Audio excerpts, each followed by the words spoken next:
We are delighted to be back with our first ANTOR Meets the Media for 2021. We have 13 destinations with us today from Europe, Pacific Asia, North Africa, Indian Ocean and the Caribbean. Please visit the destination tourism boards in their meeting rooms. If you have not yet booked an appointment with them, that doesn't matter, as each destination will be giving a presentation, 15-minute presentation today, which you can drop into. And they're also having a slot of 15 minutes open house session, so you can drop in and just have a general chat. The details are below this screen for the different presentation sessions and open house sessions, as well as on the lobby page.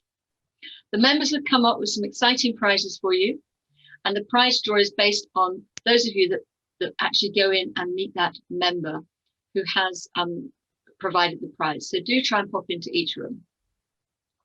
You can also come in and see us in the networking room, where you can meet each other and let them know that you're there. So it's very much a chit-chat room in the networking room where media and the ANTOR Secretariat gather together. At the end of the day, the prize draw will take place in the networking room, not in the auditorium, so in the networking room at 5 o'clock. I'm now delighted to hand over to Tracy Poggio, our chairman, the chairman of ANTOR, who heads up the Gibraltar Tourist Board in the UK. Tracy, over to you. Thank you. Thank you, Alison.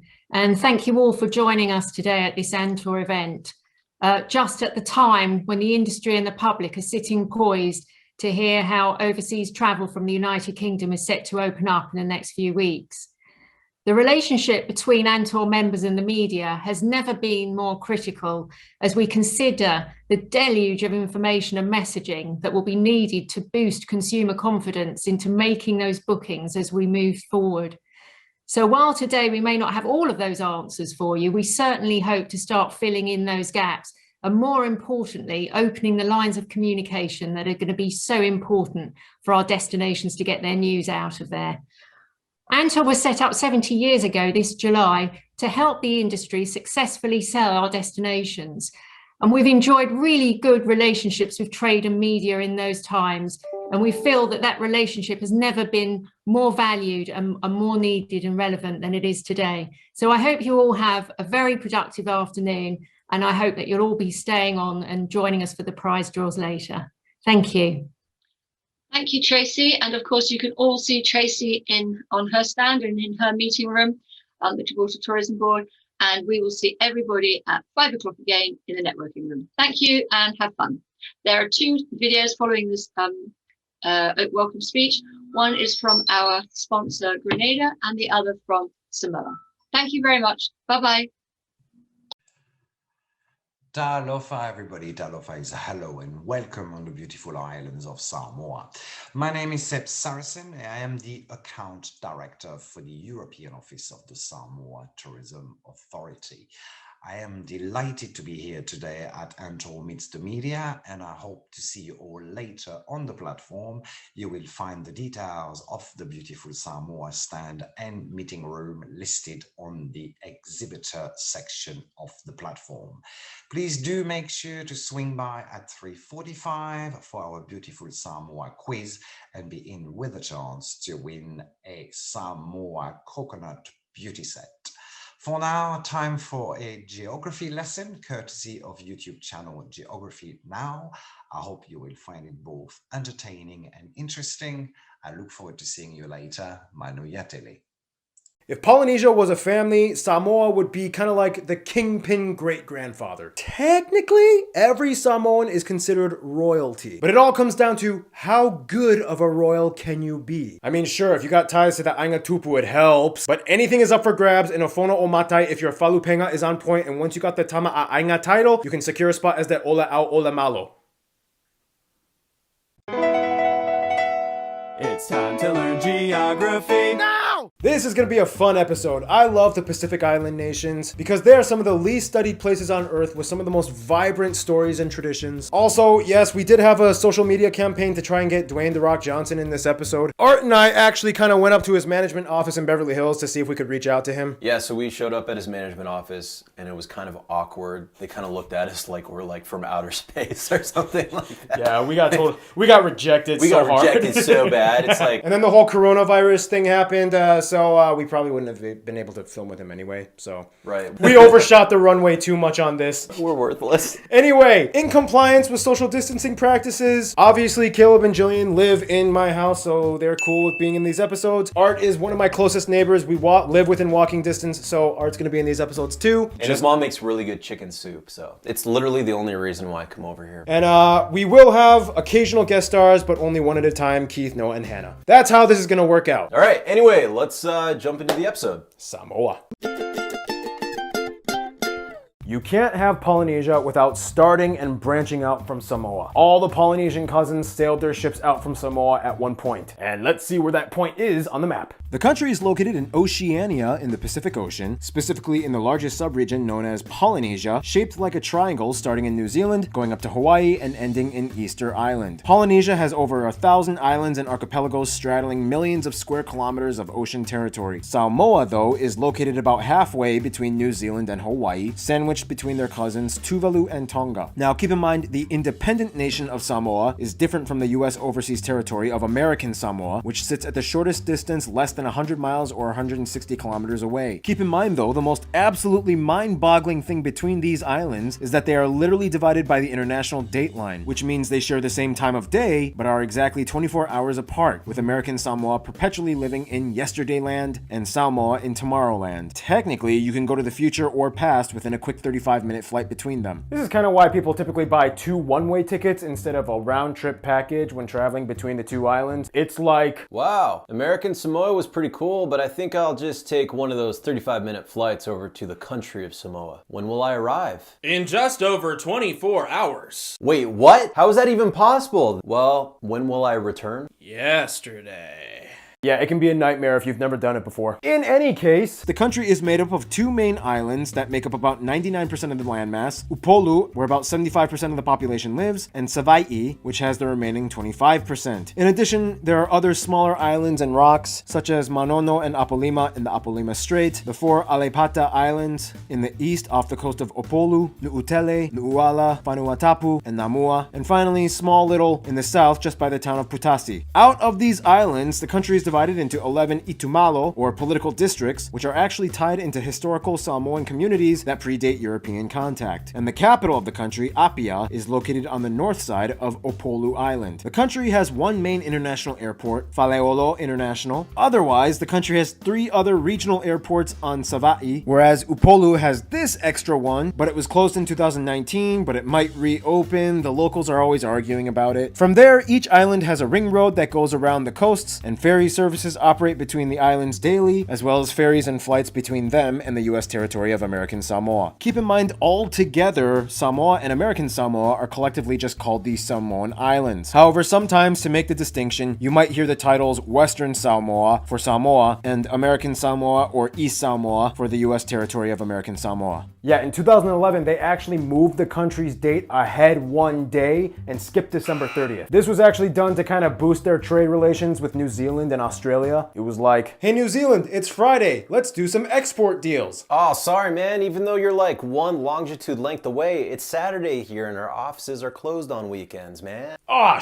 All right, look, man, this is ridiculous. This whole you being in yesterday thing is kind of stupid. Just switch it up and join our side. you're right. Hey, American Samoa. No, I'm good. Fun fact, each Itumalo actually kind of has their own constitution called a Fa'avae, based on the order of each district's falupenga. What is a falupenga? Basically, it's like a special greeting that each of the district chiefs have to memorize when they go and visit another district chief. So it's like a passcode or something. No, it's a formal greeting acknowledging the history and lineage of the village and introducing yourself based off of your lineage and history. And it's all spoken in proper Samoan. So it's like a Shakespearean greeting. Kind of. of? You have to be very eloquent if you're going to be one of the orator chiefs. For example, like this.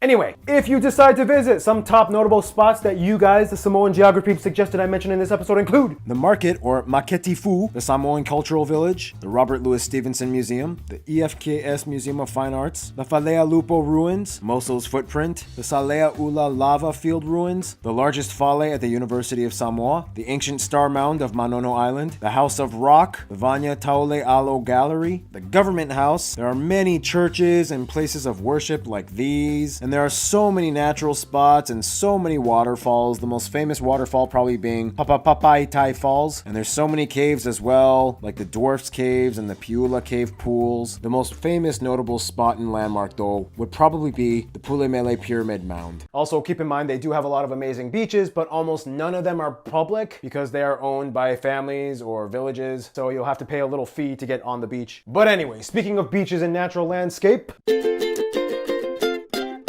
now let's be for real, when you're in the middle of the ocean alone and isolated, every little bit of land matters. And with Samoa, they got kind of the jackpot. First of all, Samoa lies on the Pacific Plate, right at the top of the Tonga Trench, part of a larger, highly volcanic area known as the Ring of Fire that circumvents the fringes of the entire Pacific Ocean. The volcanic activity is essentially what formed the islands, as it lies on the Samoa hotspot, one of many noted magma plume upwellings that can be found scattered throughout the oceans of the world. Only one volcano is classified as active, Mount Matavanu on Savaii Island, which last erupted for 6 years continuously between 1905 and 1911. It formed about 40 square miles or 100 square kilometers of new land in the form of a lava field on the north side. The tallest peak of the country, though, is Mount Silisili, which means highest, which is also located on Savaii and is a dormant stratovolcano. From here, the two longest rivers, the Vaimali and Maliolio rivers, flow downward from the central Savaii mountain spine. The largest inland body of fresh water, however, is actually Lake Manoto'o, a small crater lake found on the top of a hill on Upolu Island, just south of the capital. As an equatorial nation, they fall within the monsoon climate zone, where temperatures are consistently warm almost year-round, and the rainy season lasts between November and April. Occasionally, they might find themselves in the path of tropical storms or cyclones as well. Another cool thing is that Samoa was kind of volcanically formed, a little different from all the other Polynesian islands. The distinct lava flow on the sides of Savaii Island were carved by strong waves, creating a complex underground cave system that eventually tunneled upwards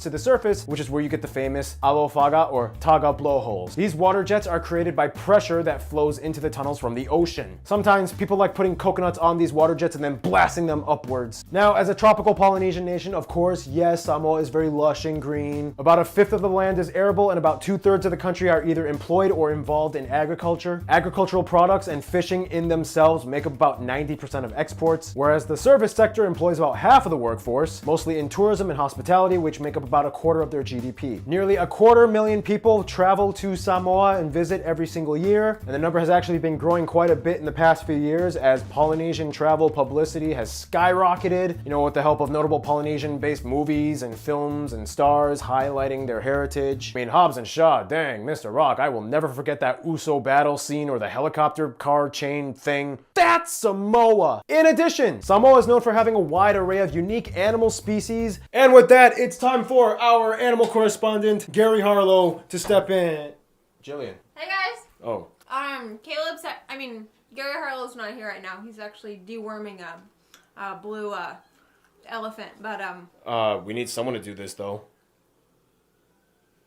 Like many other islands of the Pacific, Samoa doesn't have any endemic mammal species, the only true ones being bats and Polynesian rodents. Pigs, dogs, and cats are all over, but were introduced to the islands later by people. Otherwise, the country is loaded with reptiles like the native Samoan skink, the Polynesian gecko, and the Pacific boa. Heaps of marine species like parrotfish, surgeonfish, yellowfin tuna, and whales, and birds are everywhere. Over 80% are endemic and found nowhere else on Earth, like the Samoan flycatcher, the mau, fantail, and the national animal, the manumea, or tooth-billed pigeon. And that's it for me.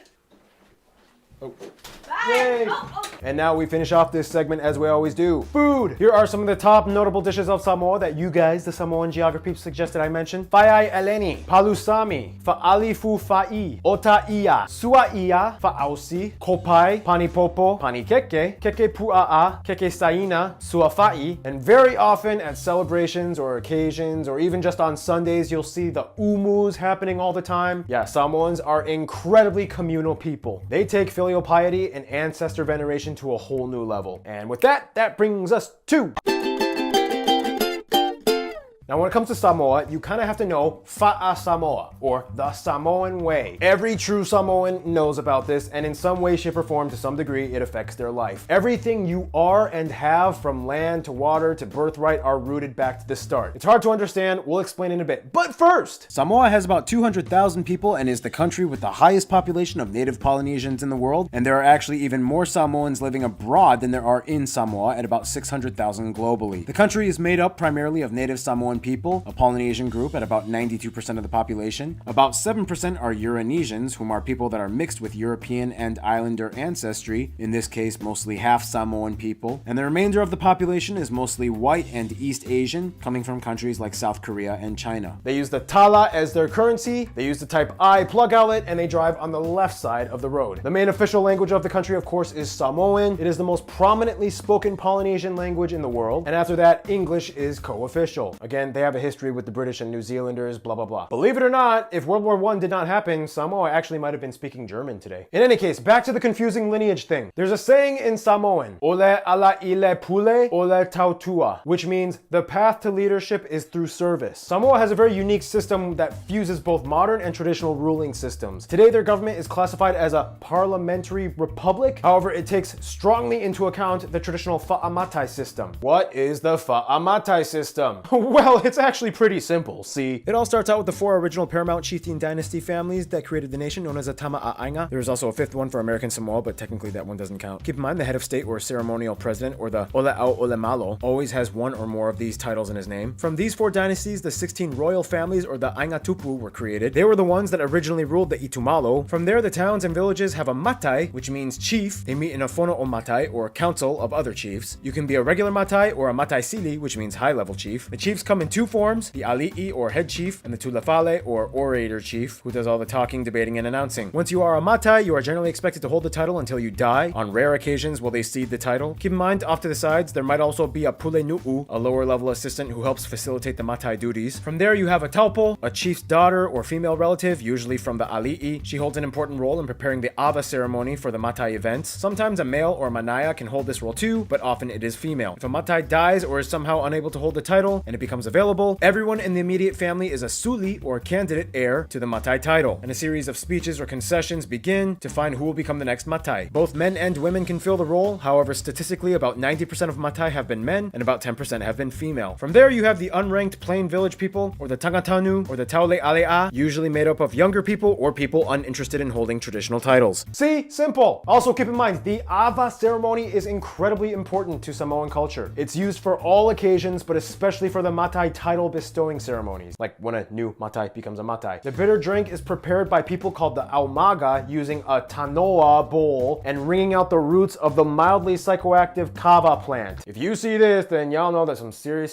is going on. Taking all of that into account, you can probably see by now that Samoa is very steadfast in maintaining tradition and culture. Faith-wise, Samoa is pretty religious. About 98% of the population is Christian, the largest groups being Protestant-based, and often you might even find yourself in the middle of a prayer session. If you do, just be respectful, tone it down a little bit, or you can even participate if you want. Traditionally though, their ancestors followed a form of Polynesian mythology that had numerous deities and spirits called Atua and Aitu. Interestingly enough, statistically, Polynesia is one of the few areas on Earth which has a birth rate of males that is higher than that of females. Today, the ratio sits at around 1.07 to 1 in Samoa. Anyway, the traditional house is called a fale, a round, thick, thatched roof gazebo type of structure with no walls, but blinds or nets can be draped down on the sides in between the columns holding up the roof. I mean, the weather is almost warm consistently throughout the year, so Samoans didn't really have to worry about insulation. Fine mats called toga are probably the most prized artifact of the country. They're used in all occasions. They're given away as gifts at weddings and ceremonies and so on. They're used for everything, even when you want to seek forgiveness from someone that you've wronged. It's actually even a tradition for them to cover themselves in a toga outside of the person's house with their extended family members as a sign of atonement. Often you will see people wearing lava cloth. It's the national cloth of the country, worn both by men and women. Usually men will just drape it around their waists. Women will make it into a body wrap dress. During celebrations, ceremonies, whatever, you might often find men doing the Fa'ataupati slap dance and the slower, more poised Siva dance by women. Speaking of which, they have a ton of cool festivals like the Fire Knife Festival, the Fautasi Outrigger Canoe Competition, the Tafasila Fa'i Festival, and the biggest one, Teuila, held around September with the biggest activities, performances, and cuisine displays. And then you get to the traditional tattoos, made out of shark's teeth and soot. And I'm getting kind of tired of all this. Actually, you know what, Art? Just host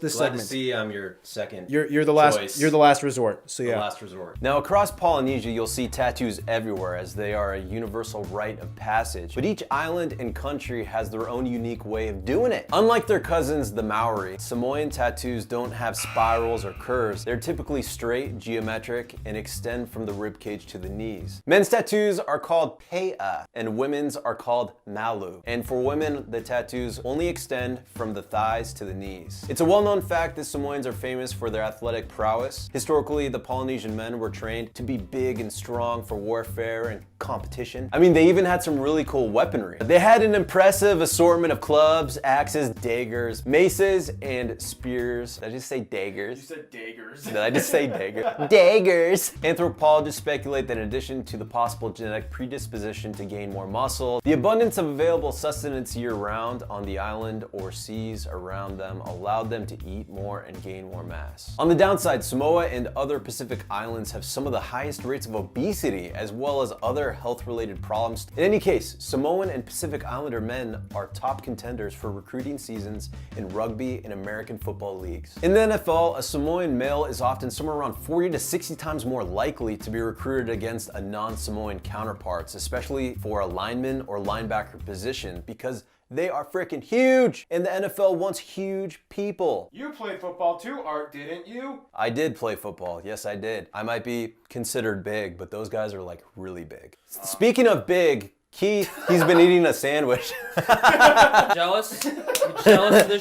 I've never spanked a belly like that before.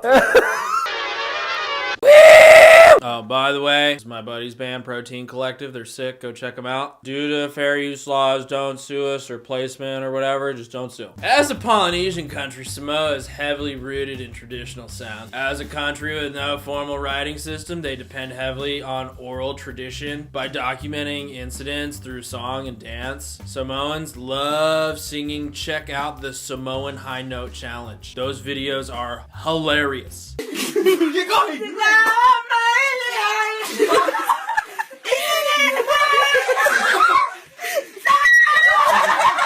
Much of the music can be performed with traditional instruments like these. And maybe some of these. Otherwise, today, modern genres like Samoan style R&B, poly reggae, and like jazz have made waves of popularity amongst the younger generation. Well, since I don't have a bass today, I guess I can uke my way on out of here.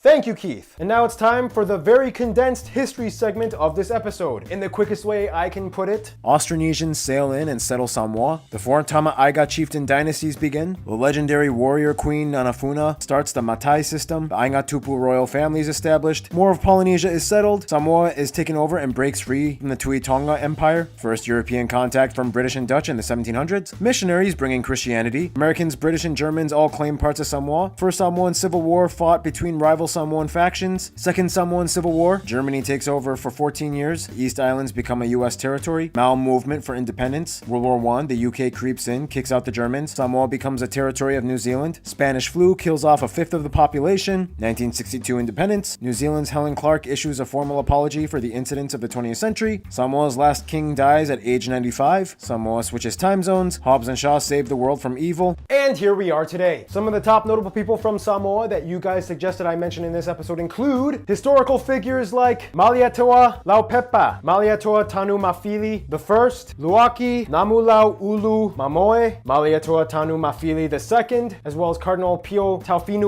Tons of professional athletes like these, lots of boxers like these, weightlifters, rugby players, American football players, wrestlers, people in the business, arts, and entertainment area like KJ Apa, Robbie Magasiva, Jay Lagaaya, Beula Koale, Sima Urale, Nick Afoa, Paris Gobel, Albert Wendt, Aggie Gray, of course Dwayne The Rock Johnson, and of course there are so many famous musicians and artists and bands like these. I'm just gonna put a bunch of them up on the screen. And finally, just some miscellaneous ones: Latafale Auva'a, Amy Maslin Miller, Chief Cielu Avea, and the Circus of Samoa. Yeah, for such a small island nation, Samoans have really stuck themselves out as Samoan special.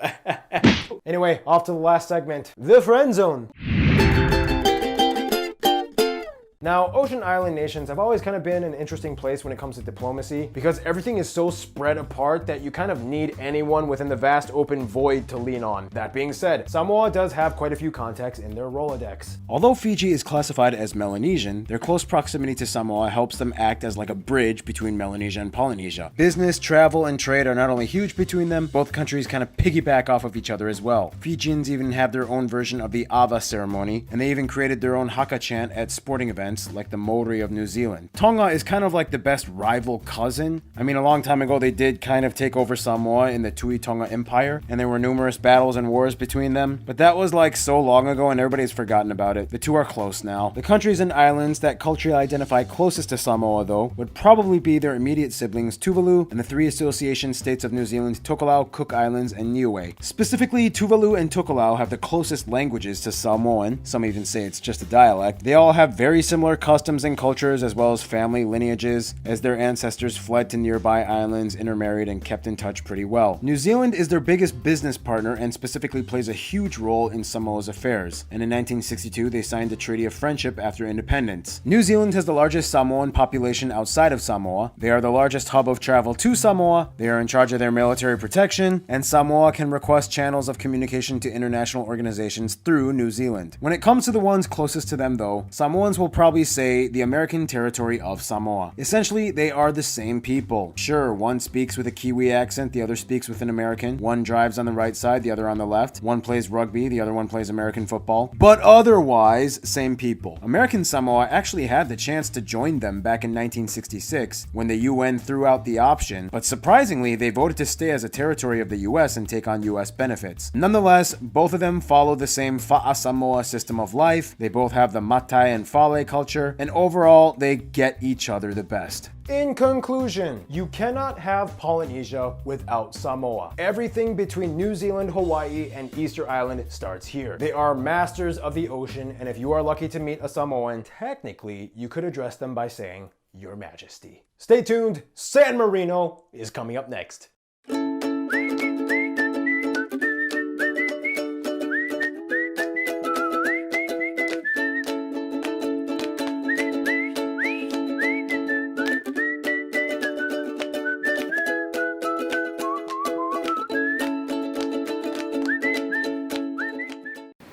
Hello everyone, greetings from Pure Grenada, the spice of the Caribbean. My name is Renee Goodwin and I'm the Acting Marketing Manager of the Grenada Tourism Authority. We are so excited to share some of the special things about our destination with you all today. I would like to begin by sharing with you all that from May 2021, we are expecting our full complement of airfare returning to Grenada. So that would be Virgin Atlantic flying from Heathrow via Barbados, and then British Airways flying from Gatwick via Antigua. We are also very excited that our entry protocols have been updated. So from May 1st, fully vaccinated travelers will have to get a negative PCR result that was taken within 3 days of departure. And once they get to Grenada, they have to quarantine for only up to 48 hours. Unvaccinated travelers, the rules stay the same, and they will still have to complete the 3-day test before arrival and then a 7-day quarantine upon arrival.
I really hope that you all enjoyed that very special video that we just played for you.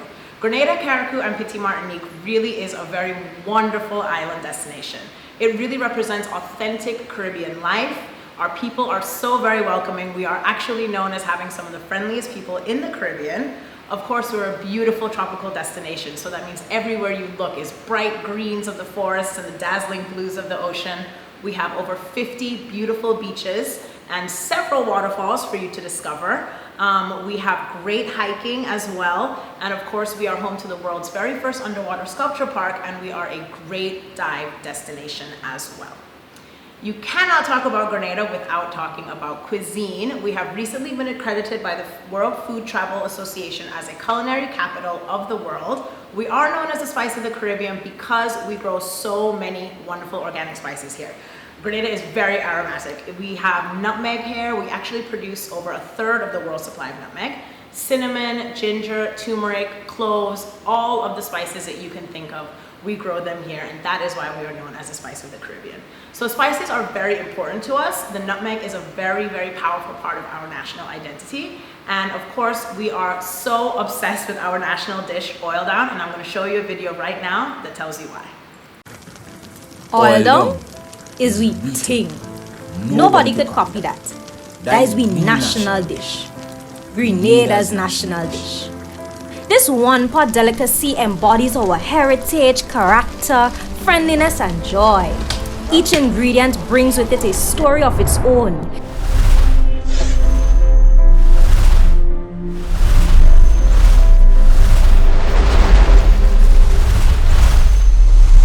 It's a melange of our tumultuous history, our passion as a people, and the love for a little socialization.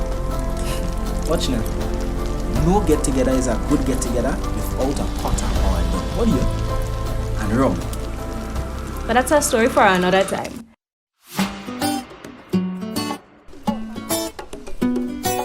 At the heart of this dish is breadfruit.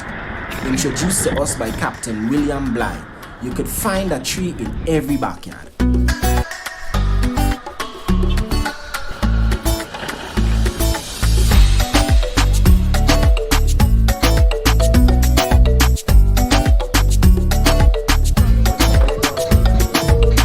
Along with breadfruit is fig, That's what we call green bananas. And growing provisions like yams, dashi, and whatnot. Now, this is just my opinion, but you can't make oil long without meat. Some people do, and that's fine, but you must have some meat in there. Pigtail, chicken, a little salt beef, crab, or wild meat like iguana, or even saltfish. No, with the saltfish, you have to soak it good because you don't want to salt the pot. You must also try not to eat out all before you finish prep the other ingredients. That is problems. Now, the saltfish, originally cod, was meant as a cheap source of food for the slaves. But today, saltfish is Mr. Saltfish. So put some respect on it. Anyways, dumplings must not be forgotten. Very important. You see, making dumplings is an art. Can't be too hard or too soft, can't be too big or too small. It can't be too sweet or too salty. It must be just right. All you need is a little flour, salt, and water. That is how we like it. Now, to pack the pot. That is the real skill. You must artfully stack all these ingredients in your pot and cloak it in callaloo.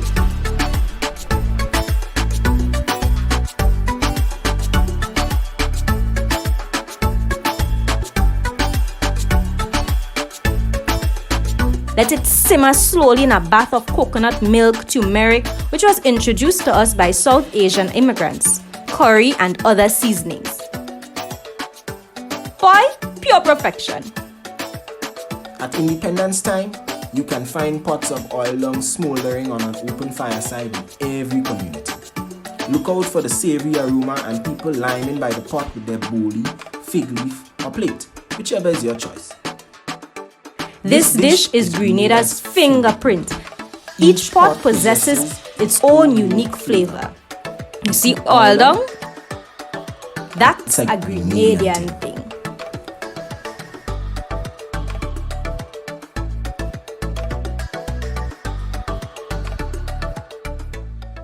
Not only is there tons to do on the islands of Grenada, Carriacou, and Petite Martinique, we are also an amazing dive destination as well. Divers love Grenada, Carriacou, and Petite Martinique because all of our dive sites are within 20 minutes of the shore and we have such an amazing array of marine wildlife here. So I'm going to show you some videos from our last Dive Fest, which was last year, October. It went virtual due to circumstances beyond our control, but we are expecting to have a great Dive Fest again this year in October. So check out these videos about what you can find underwater in Grenada, Carriacou, and Petite Martinique. Vibrant coral reefs, diverse marine life, and a healthy ecosystem. Grenada and Carriacou should be at the top of your dive destination bucket list. Above water, the tri-island state of Grenada is famed for being the spice island of the Caribbean. Below water, the islands offer equally colorful experiences. Explore a myriad of exciting coral reef formations, from boulder-encrusted to fringing reef. Pinnacles, walls, and canyons add to the thrill.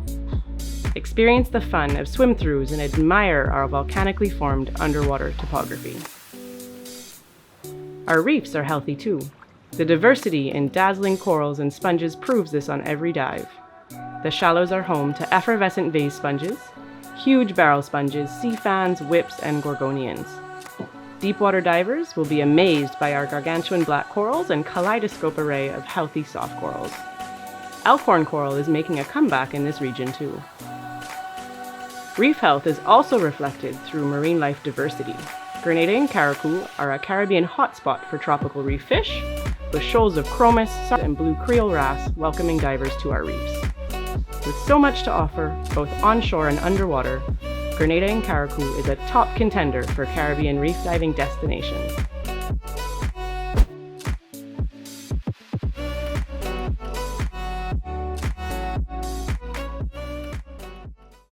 Grenada's Molinaire Bay Marine Park area has an out-of-this-world dive site for you to discover. During 1988, dozens of old cars and trucks were gathered up and placed onto the seabed to create an artificial reef. Laying in 80 to 130 feet of water, This graveyard of vehicles is spread out haphazardly across the ocean floor. Wind your way around the underwater museum. Many cars are indistinguishable as the corals and sponges have engulfed them completely. Now a vibrant artificial reef, there is an abundance of marine life, from shoreline reef fish to black gorgonian fans, white hydroids, and inquisitive rays. Due to the depth, this is an advanced wreck dive which takes divers to the limits of recreational diving.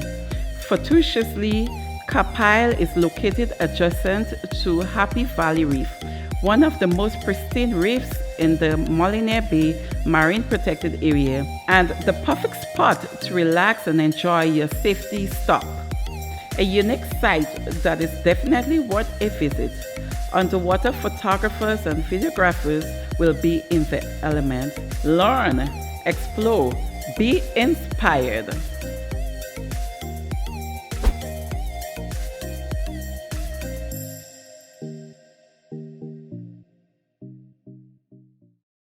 So, fun fact about diving in our Tri-Island destination, did you know that you can actually get married underwater here and also experience night diving? Pretty cool, right? So, if all of these things did not convince you that Grenada, Carriacou, and Petit Martinique is the Caribbean destination of your dreams, I am sure that Anna's video coming up next will. So I got stuck here with my friends when the UK shut down for the second time round, so it was basically an extension of our holiday time. We've had so much time to really savour the culture, see more of the country and enjoy the nice warm weather, which is a lot different to the UK weather at the moment. We've been so lucky going to all of the fantastic restaurants that Grenada has to offer, the sightseeing, the shopping, purchasing art, visiting the tower, going out in the water, seeing all the fantastic things that the country has. But the greatest thing about all of this is that I'm able to work remotely. I'm very lucky. I work in travel PR and I have a very flexible company who have been happy for me to be out here. So from 5 AM local time to 1:30 I get my work done, and that leaves the rest of the day for all the fun stuff. Swimming, yoga, you name it, we've done it. I've also taken the opportunity to do my advanced PADI course with Dive Grenada, who are absolutely fantastic. It made sense to do it now, not only because I had the time, but because Grenada's diving experience is second to none. It's absolutely fantastic, from the wrecks to the coral to the fish, you name it, we've seen it. I go hiking almost every weekend that I've been here. It's a great way to get out and really see the place and to see the countryside, the rainforest, the bush, and meet some local people. It's been brilliant. I really enjoyed getting to experience nearly everything that the island has to offer, from the sea and sand to the culture, to the people, to the food, to the music, to the art. And that's my experience in a nutshell, really. My quarantine in paradise. Thank you so much, everyone, for joining us here today at ANTOR. If you ever have any questions or inquiries at all, please feel free to email us, and be sure to check out our website, puregrenada.com, and of course, follow us on social media. We are at Discover Grenada to see all of the beautiful attractions and things there are to do here. Thanks again.